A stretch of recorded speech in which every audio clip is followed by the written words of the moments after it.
ಈ ತೊಟ್ಟಲದೊಳಗ ದಂಪತಿಗಳಿಗೆ ಬೇಡಾದಂತ ಮಕ್ಕಳ ಇಲ್ಲಿ ತಂದು ಹಾಕ್ತಾರಂತ. ಯಾಕೆ ತಂದು ಹಾಕ್ತಾರ? ಶೌಚಾಲಯದಾಗ ಒಂದ್ ಮಗುನ್ ಬಿಸಾಕಿದ್ರಿ ಸರ್.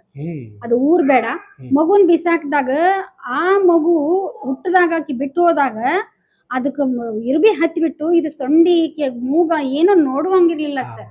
ಅಷ್ಟು ತೊಂದ್ರೆ ಆಗ್ಬಿಟ್ಟಿತ್ತು. ತೊಟ್ಲಿಕರ ತಂದ್ ಹಾಕ್ರಿ. ಈ ತೊಟ್ಲಕ್ ತಂದ್ ಹಾಕಿದ್ರ ನಾವ್ ಯಾರು ನಿಮ್ಗೆ ಏನು ತೊಂದ್ರೆ ಮಾಡುದಿಲ್ಲ.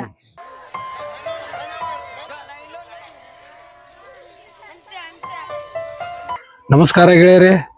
ಏನಪ್ಪ ಇವ ಈ ತೊಟ್ಲ ತಾಕ ಯಾಕೆ ಬಂದ್ ನಿಂತಾನ ತಿಳ್ಕೊಂಡ್ರೆ, ಈ ತೊಟ್ಲದ ಕತಿ ಭಾಳ ದೊಡ್ಡದೈತ್ರಿ. ಅಂತ ಇಂಥ ಕತಿ ಅಲ್ಲ. ಈ ತೊಟ್ಲದ ಕತಿಯನ್ನ ಒಳಗೆ ಮೇಡಮ್ ಅವ್ರು ಹೇಳ್ತಾರ.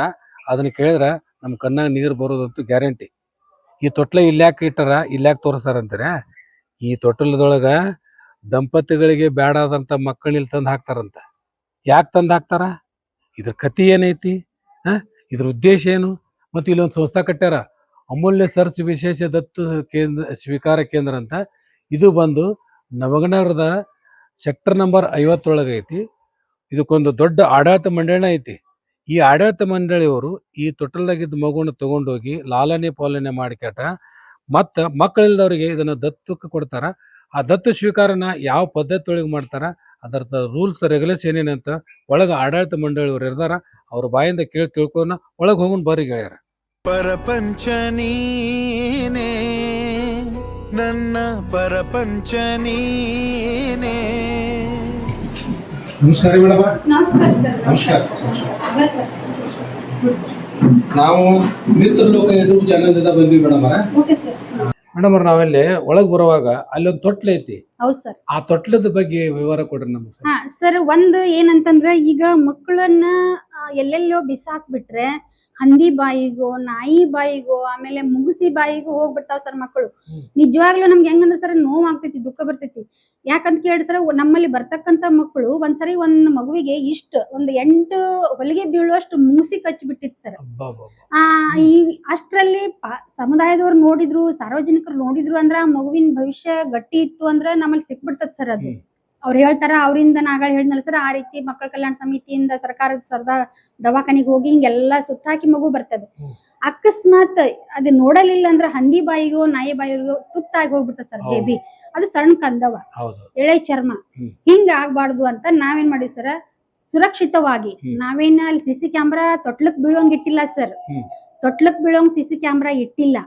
ತಾಯಂದ್ರು ಬೇಡವಾದ ಮಕ್ಕಳು ತಮ್ಮ ಏನೋ ಅವ್ರ ಭವಿಷ್ಯ ಬಗ್ಗೆ ಅವ್ರಿಗೆ ತೊಂದ್ರೆ ಆಗತ್ತ ಯಾವ್ದೇ ತಾಯಿ ಸುಮ್ನೆ ಬಿಸಾಕುದಿಲ್ಲ ಸರ್.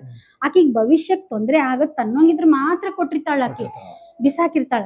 ಅದಕ್ಕೆ ಎಲ್ಲೋ ಬಿಸಾಕಿ ಯಾವ್ದೋ ಒಂದು ಪ್ರಾಣಿ ಪಕ್ಷಿಗಳ ಬಾಯಿಗೆ ಮಗು ಹೋಗಬಾರ್ದು ಅನ್ನೋ ಉದ್ದೇಶಕ್ಕ ನಾವ್ ಆ ತೊಟ್ಟಿಲವನ್ನ ಅಲ್ಲಿ ಕಟ್ಟಿವ್ ಸರ್. ಬಟ್ ಸಿಸಿ ಕ್ಯಾಮ್ರಾ ತೊಟ್ಲಿಕ್ ಇಲ್ಲ.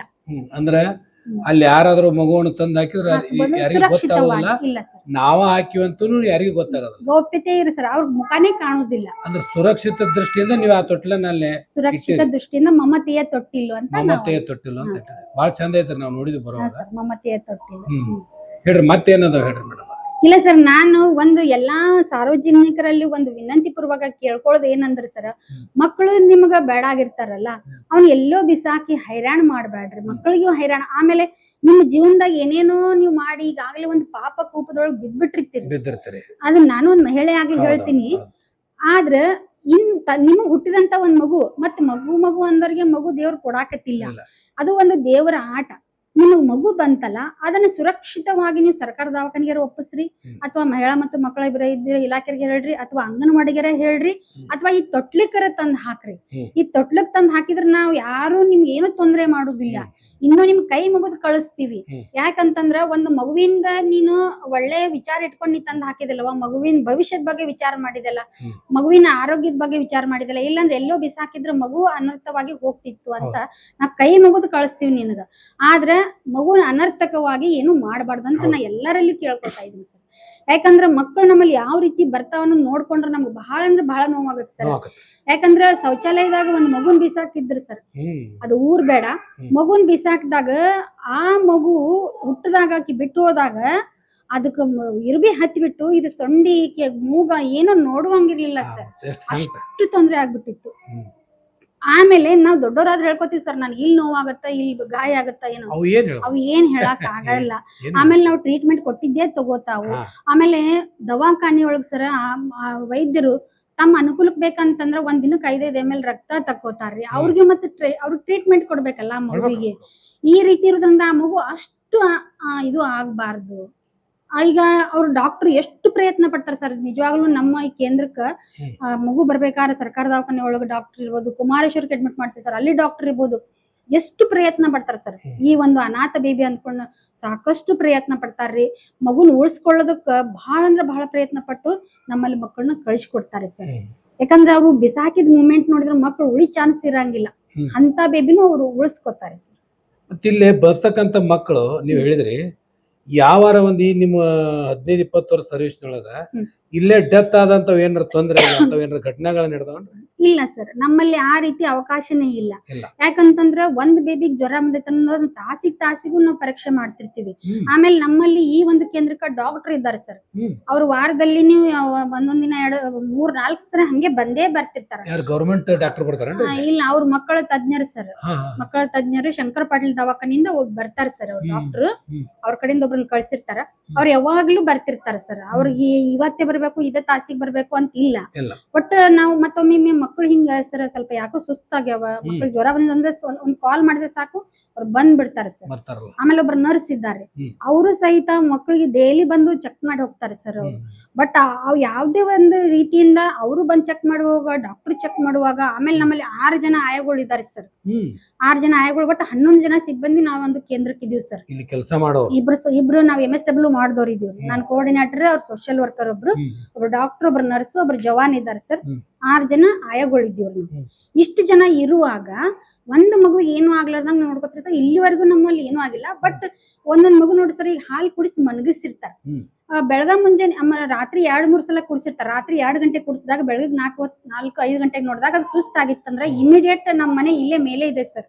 ಯಾಕಂದ್ರೆ ಮಕ್ಕಳದು ಅರ್ಧ ಗಂಟೆ ಇದ್ದಿಲ್ಲಂತ ಮಕ್ಕಳು ಇನ್ನೂ ಅರ್ಧ ಗಂಟೆಲಿ ಇರಂಗಿಲ್ಲ. ಆ ವಿಚಾರಕ್ಕೆ ನಾವು ತಕ್ಷಣ ನಾನು ನನ್ ಗಂಡ ಇಬ್ರು, ನಮ್ಮ ಮನೆಯವರು ಇದಕ್ಕೆ ಡೈರೆಕ್ಟರ್ ಇದಾರಲ್ಲ ಸರ್, ಇಬ್ರು ತಕ್ಷಣ ಬಂದು ಕಾರ್ ತಗೊಂಡು ಮಗುವಿನ ಸರ್ಕಾರ ದವಾಖಾನೆಗೆ ಅಡ್ಮಿಟ್ ಮಾಡ್ಬಿಡ್ತೀವಿ ಸರ್. ಅಲ್ಲಿ ಡಾಕ್ಟರ್ ಬೆಳಗ್ಗೆ ಎಷ್ಟು ಸಾಧ್ಯನೋ ಅಷ್ಟು ಪ್ರಯತ್ನ ಮಾಡ್ತಾರೆ. ಅದು ಅನ್ಎಕ್ಸ್ಪೆಕ್ಟೆಡ್ ಹಂಗಾದ್ರೆ ನಮ್ಮಲ್ಲಿ ಈಗ ಬಾಳ ಅಂದ್ರೆ ನಮ್ದು 2010ರಿಂದ ಪ್ರಾರಂಭ ಆಗೈತೆ ಸರ್. ಈ 16 ವರ್ಷಗಳಲ್ಲಿ ಬಾಳ ಅಂದ್ರೆ 2-3 ಮಕ್ಳು ಇಷ್ಟೇ ನಮ್ಮಲ್ಲಿ ಆಗಿರ್ಬೋದು. ಅಂದ್ರೆ ಅದು ಹೆಂಗಂದ್ರೆ ಸರ್, ಲೋ ವೇಟ್ ಬೇಬಿಗಳು ಸಿಕ್ಕಿರ್ತಾವಲ್ರಿ, 1.3, 1.2 ಇದ್ದಿದ್ದು ನಮ್ಮಲ್ಲಿ ಬರ್ತಾವ ಸರ್. ಯಾಕಂದ್ರ ಬೇಡವಾದ ಬೇಬಿ ಇರೋದ್ರಿಂದ ತಾಯಿ ಆಕಿ ಪೌಷ್ಟಿಕವಾದ ಆಹಾರವನ್ನ ಸೇವಿಸಿರಂಗಿಲ್ಲ ಸರ್. ಆಕಿಗೆ ಬೇಡವಾದ ಬೇಬಿನ ಇರ್ತದ ಅದು. ಹಿಂಗಾಗಿ ಲೋ ವೇಟ್ ಬೇಬಿಗಳು ಬರ್ತಾ ಇರೋದ್ರಿಂದ, ಅವು ಬೈ ಬರ್ತನ ಲೋ ವೇಟ್ ಇರೋದ್ರಿಂದ ಸ್ವಲ್ಪ ಅವು ಕಷ್ಟ ಆಗತ್ತೆ ಸರ್. ಎಷ್ಟೋ ನಾವು ಕಣ್ಣಿಟ್ಟು ನೋಡ್ತೀವಿ ಅಂದ್ರೂ ಸ್ವಲ್ಪ ಕಷ್ಟ ಆಗ್ತಿರ್ತದ ಬಿಡ್ರಿ. ಯಾರಿಗಾದ್ರೂ ಆಗೋದು ಸ್ವಾಭಾವಿಕ. ಅದು ಮಕ್ಕಳಿದ್ದಾರ ಮನ್ಯಾಗ ಕೆಲವೊಂದು ವಿಚಾರಗಳು ಹಾಕಿರ್ತಾವ, ನಡೀತಿರ್ತಾವ. ಮತ್ತೆ ಈ ನಿಮ್ ಸಂಸ್ಥಾದೊಳಗ ದತ್ತಕ್ ತಗೊಂಡ್ ಹೋದ ನಂತರ ಇವತ್ ನಾನ್ ದತ್ತಕ್ ತಗೊಂಡ್ ಹೋಗ್ಬಿಟ್ಟೆ, ಈ ಎಷ್ಟು ವರ್ಷ ತನ ನಮ್ಮ ಜವಾಬ್ದಾರಿ ಫಾಲೋ ಅಪ್? ಈಗ ಬೇಬಿನ್ ಒಯ್ತಾರಲ್ಲ ಸರ್, ಅವ್ರು ಬೇಬಿನ್ ಒಯ್ದಾಗನು ಸಹಿತ ನಾವು ಇದನ್ನ ಬೇಬಿ ನಾವು ಡೈರೆಕ್ಟ್ ಕೊಡಂಗಿಲ್ಲ ಸರ್. ಕಮಿಟಿ, ಮಹಿಳಾ ಮತ್ತು ಮಕ್ಕಳ ಅಭಿವೃದ್ಧಿ ಇಲಾಖೆಯಿಂದ ಬಂದಿರ್ತಾರ. ಕಮಿಟಿ ಮೂಲಕ ಬೇಬಿನ ಅವರಿಗೆ ಹಸ್ತಾಂತರ ಮಾಡ್ತೀವಿ ಸರ್. ನೆಕ್ಸ್ಟ್ ಬೇಬಿನ ಜಿಲ್ಲಾಧಿಕಾರಿಗಳ ಮುಂದೆ ಇದನ್ನ ಪ್ರೊಡ್ಯೂಸ್ ಮಾಡ್ತೀವಿ ಸರ್. ಬೇಬಿನ ಅವ್ರದ್ದು ಮೂಲಕ ನಾವು ಬೇಬಿನ ಕೊಟ್ಟು ಕಳಿಸ್ತೀವಿ ಸರ್. ನೆಕ್ಸ್ಟ್ ಈಗ ಬೇಬಿನ ಒಯ್ತಾರಲ್ರಿ, ನೆಕ್ಸ್ಟ್ ಟೈಮ್ ಜಿಲ್ಲಾಧಿಕಾರಿಗಳ ಮುಂದೆ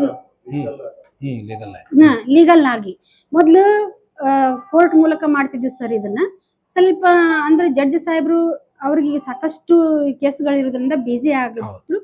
ಈಗ ಜಿಲ್ಲಾಧಿಕಾರಿಗಳ ಮುಂದೆ ನೆಕ್ಸ್ಟ್ ಟೈಮ್ ಬೇಬಿನ ತರಾಕ್ ಹೇಳ್ತೀವಿ ಸರ್. ಅವ್ರಿಗೆ 1 ವಾರದೊಳಗ 15 ದಿವಸದೊಳಗ ಬೇಬಿನ ತಂದ ಮೇಲೆ ಜಿಲ್ಲಾಧಿಕಾರಿಗಳ ಮುಂದೆ ಜಿಲ್ಲಾಧಿಕಾರಿಗಳ ಒಂದು ಡೇಟ್ ಕೊಡ್ತಾರೆ ಸರ್. ಆ ಡೇಟ್ ಪ್ರಕಾರ ಅವ್ರ ಮುಂದೆ ನಾವು ಪ್ರೊಡ್ಯೂಸ್ ಮಾಡಿ, ಅವ್ರನ್ನು ಬೇಬಿನ ಪಾಲಕರನ್ನ ಗಮನ ನೋಡ್ಕೊಂಡು ಅವರು ತಮ್ಗೆ ತಕ್ಕಂಗ ಪ್ರಶ್ನೆಗಳನ್ನ ಪಾಲಕರಿಗೆ ಕೇಳ್ತಾರೆ. ಮಕ್ಕಳನ್ನ ಜೋಪಾನ ಮಾಡ್ರಿ, ಚೆನ್ನಾಗಿ ಜೋಪಾನ ಮಾಡ್ರಿ ಎಲ್ಲ ಹೇಳ್ತಾರೆ. ಆಮೇಲೆ ಅದು ಆದ್ಮೇಲೆ DC ಅವ್ರದ್ದು ನಮ್ಗೊಂದು ಇದು ಸಿಗ್ತದೆ ಸರ್, ಏನಂದ್ರೆ ರೆಕಮೆಂಡ್ ಲೆಟರ್.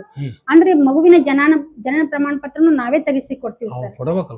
ಆಮೇಲೆ ಅವ್ರ ರೆಕಮೆಂಡ್ ಲೆಟರ್ ಇಟ್ಕೊಂಡು DCP ಅಧಿಕಾರಿಗಳು ನಮ್ಗೆ ಕೊಡ್ತಾರೆ. ಅದನ್ನ ತಗೊಂಡು ನಾವು ಮುನ್ಸಿಪಾಲಿಟಿಗೆ ಹೋಗಿ ಸಕಾಲ ಪತ್ರವನ್ನ ತುಂಬಿ ನಾವು ಜನನ ಪ್ರಮಾಣ ಪತ್ರವನ್ನ ತಗೊಳ್ಕೊಂಡು ಪಾಲಕರಿಗೆ ನಾವು ಆಮೇಲೆ ಕಳಿಸ್ತೀವಿ ಸರ್. ನೆಕ್ಸ್ಟ್ ಫಾಲೋ ಅಪ್ ಹೆಂಗಿರ್ತದ ಅಂತಂದ್ರೆ ಸರ್, ಹ್ಮ್. ಇದನ್ನ 2 ತಿಂಗಳಲ್ಲಿ ಪ್ರೊಸೀಜರ್ ಮುಗಿತದ, ಜನನ ಪ್ರಮಾಣ ಪತ್ರ ಎಲ್ಲ ಕಳಿಸ್ಬಿಡ್ತೀವಿ. ನೆಕ್ಸ್ಟ್ ನಮ್ದು 6 ತಿಂಗಳಿಗೆ ಒಂದ್ಸಲ ಫಾಲೋ ಅಪ್ ಇರ್ತದೆ ಸರ್. ಫಾಲೋ ಅಪ್ ಹೆಂಗಂದ್ರೆ ನಾವು ನಮ್ಮ ಜಿಲ್ಲೆಯ ಪಾಲಕರು ಇರುದಿಲ್ಲ ಸರ್, ಬೇರೆ ಜಿಲ್ಲೆಯಿಂದ ಬಂದಿರ್ತಾರ. ಅಲ್ಲಿನೂ ನಮ್ಮಂಗ್ ಏಜೆನ್ಸಿಗಳು ಇರ್ತಾರೆ ಸರ್, ಸರ್ಕಾರನೂ ಇದ್ದಾರೆ ಅಥವಾ ಪ್ರೈವೇಟ್ ಏಜೆನ್ಸಿನೂ ಇದ್ದಾರೆ ಸರ್. ಇದು ಶಿಶುಪಾಲ ದತ್ತು ಕೇಂದ್ರಕ್ಕ ಅಲ್ಲಿ ಯಾವ ಏಜೆನ್ಸಿಯಿಂದ ಅವ್ರ ಪಾಲಕರು ಬಂದಿರ್ತಾರ್ರಿ, ಆ ಏಜೆನ್ಸಿಯವರು 6 ತಿಂಗಳಿಗೆ ಒಂದ್ಸಲ ಫಾಲೋ ಅಪ್ ಮಾಡ್ತಾರೆ ಸರ್. ಅವ್ರಿಗೆ ಅಂದ್ರೆ 5 ವರ್ಷದವರೆಗೆ ಇರ್ತದೆ. ಈಗ 6 ತಿಂಗಳಿಗೆ ಒಂದ್ಸಲ 4 ಸಲ ಮಾಡ್ತಾರೆ ಸರ್. ಮಾಡಿಬಿಟ್ಟು ನಮ್ಗೆ ಅವ್ರು ರಿಪೋರ್ಟ್ ಕಳಿಸ್ತಾರೆ ಸರ್. ಬೇಬಿದ ಆ ಪ್ರೆಸೆಂಟ್ ಟೈಮ್ದಾಗ ಏನ್ ಹೆಲ್ತ್ ಸ್ಟೇಟಸ್ ಇದೆ ಅಂತ ಹೇಳಿ ಡಾಕ್ಟರ್ ಹತ್ರನ ಚೆಕಪ್ ಮಾಡಿ ಬರೆಸ್ಕೊಂಡು ಆ ಮಗುವಿಂದ ಪ್ರೆಸೆಂಟ್ ಫೋಟೋ ಕಳಿಸ್ತಾರೆ. ನಮ್ಮಲ್ಲೆಲ್ಲ ರಿಪೋರ್ಟ್ 6 ತಿಂಗಳಿಗೊಮ್ಮೆ ಅವ್ರು ಕಳಿಸ್ತಾರೆ ಸರ್. ಅದೊಂದು 5-6 ವರ್ಷ ಫಾಲೋ ಅಪ್ ಮಾಡ್ತೀರ ಅಂದಂಗ ಮಾಡ್ತೀವಿ ಸರ್. ಬೇಬಿ ಎಲ್ಲೂ ಯಾವುದೇ ರೀತಿ ಸಮಸ್ಯೆ ಅವ್ರ ಹೆಂಗ್ ಇಟ್ಕೊಂಡಾರ, ಅವ್ರು ಸರಿಯಾಗಿ ನೋಡ್ಕೊಂತಾರ ಇಲ್ಲ ತಂದೆ ತಾಯಿ, ಆ ಹುಡುಗ ಹುಡುಗಿ ಹೊಂದಾಣಿಕೆ ಆಗ್ಯಾನೆ ಇಲ್ಲ. ಹೊಂದಾಣಿಕೆ ಏನಿಲ್ಲ, ಆರೋಗ್ಯ ದೃಷ್ಟಿ ಚಲೋ ಅದಾರ ನೋಡ್ತಾರೆ. ಹೌದು ಸರ್, ಇದೆಲ್ಲ ನೋಡಿ.